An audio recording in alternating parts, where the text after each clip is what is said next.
Magandang umaga mga kahuan, narito na ang Pag-asa Weather Update today. Magandang umaga sa ating lahat at maulan na panahon dito sa Luzon dahil sa Bagyong Luis. At narito po ang ating update sa binabantayan nating si Bagyong Luis.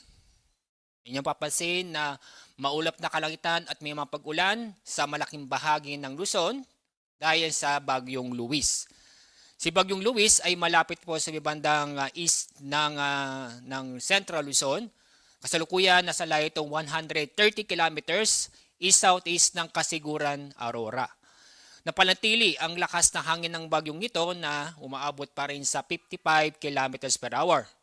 Ngayon ay inaasahan natin ito ay magtatagal sa bandang east of Aurora, itong si Bagyong Luis. Yung namang southwest monsoon na habagat ay sa ngayon wala pa, pero inaasahan natin makakapekto ang habagat sa Palawan at western section ng Visayas ngayong araw.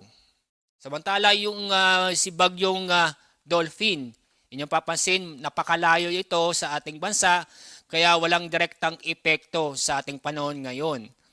Kasalukuyan ang layo ni Typhoon Dolphin ay nasa more than 2,800 kilometers east-northeast ng extreme northern Luzon. Ang kanyang lakas ng hangin ay umabot sa 155 kilometers per hour.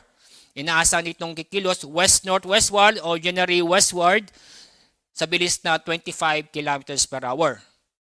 Ang kanyang forecast track nitong si Dolphin ay dadaan dito sa may bandang generally westward at dadaan sa may north ng northern boundary ng PAR. At maaari po sa Thursday o Friday na dito na ang Bagyong Dolphin. Ang tanong kung ito ipapasok sa ating PER, sa ngayon mababang tsansa pero hindi natin sinasabi ang posibilidad na pumasok sa PER itong si Bagyong Dolphin. Pero dito muna tayo sa Bagyong Luis. At ito ang ating forecast track ni Bagyong Luis. Ganun pa rin ang giging track niya, recurving ang Bagyong Luis.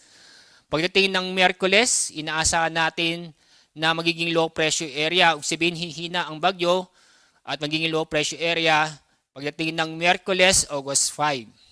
Inyong pansin, dito sa may Northern Luzon, may posibilidad na mag-downfall ang sentro ng Bagyong Luis mamayang gabi o bukas ng madaling araw. Balik po tayo sa satellite ni Bagyong Luis. Isa pang impormasyon na si Bagyong Luis ay tinatawag na naka-sheared.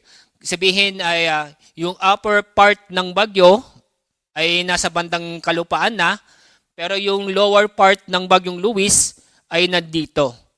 So bakit ng ganyan? Dahil malakas pong hangin sa paligid ng bagyo, kaya yung upper part ng bagyo ay nasa bandang kalupaan na, sa bandang Central Luzon, pero yung lower part ng bagyo ay nasa bandang karagatan east of Aurora. Ito na po yung mga lugar na sa ilalim ng wind signal number 1. Ito yung central at eastern portion ng Cagayan, Isabela, Quirino, eastern at southern portion ng Apayao, eastern portion ng Kalinga, eastern portion ng Mountain Province, eastern portion ng Ifugao, northern portion ng Aurora, Polillo Island, northern portion ng Camarines Norte. Ngayong araw may inaasahan tayong malalakas na pag-ulan. Heavy to intense na pag-ulan ating maranasan sa La Union, Pangasinan, Zambales, Bataan. Moderate to heavy rains naman sa Kalinga, Mountain Province, Ifugao, Benguet, Nueva Vizcaya, Quirino, Nueva Ecija, Tarlac, Pampanga at Bulacan. Bukas may inaasahan pa rin tayong heavy to intense na pag-ulan sa La Union, Pangasinan, Zambales at Bataan. Moderate to heavy rains naman sa Ilocos Sur, Benguet, Nueva Vizcaya, Quirino, Aurora, Nueva Ecija, Tarlac, Pampanga, Bulacan, Rizal, Metro Manila, Cavite, Batangas at Occidental Mindoro.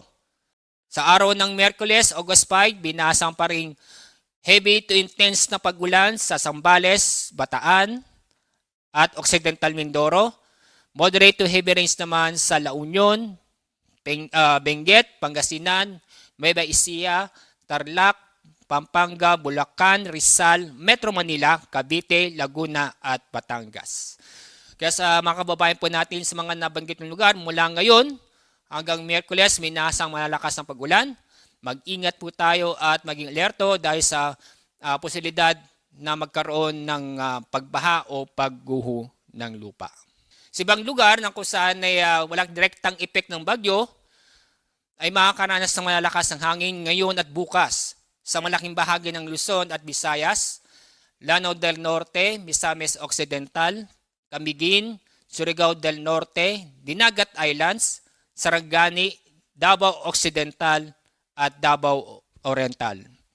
Sa Miyerkules, may naasam pa rin malalakas na hangin sa malaking bahagi pa rin ng Luzon at Visayas, Zamboanga Peninsula, Northern Mindanao, Dinagat Islands, Surigao del Norte, Agusan del Norte, Davao Occidental at Davao Oriental.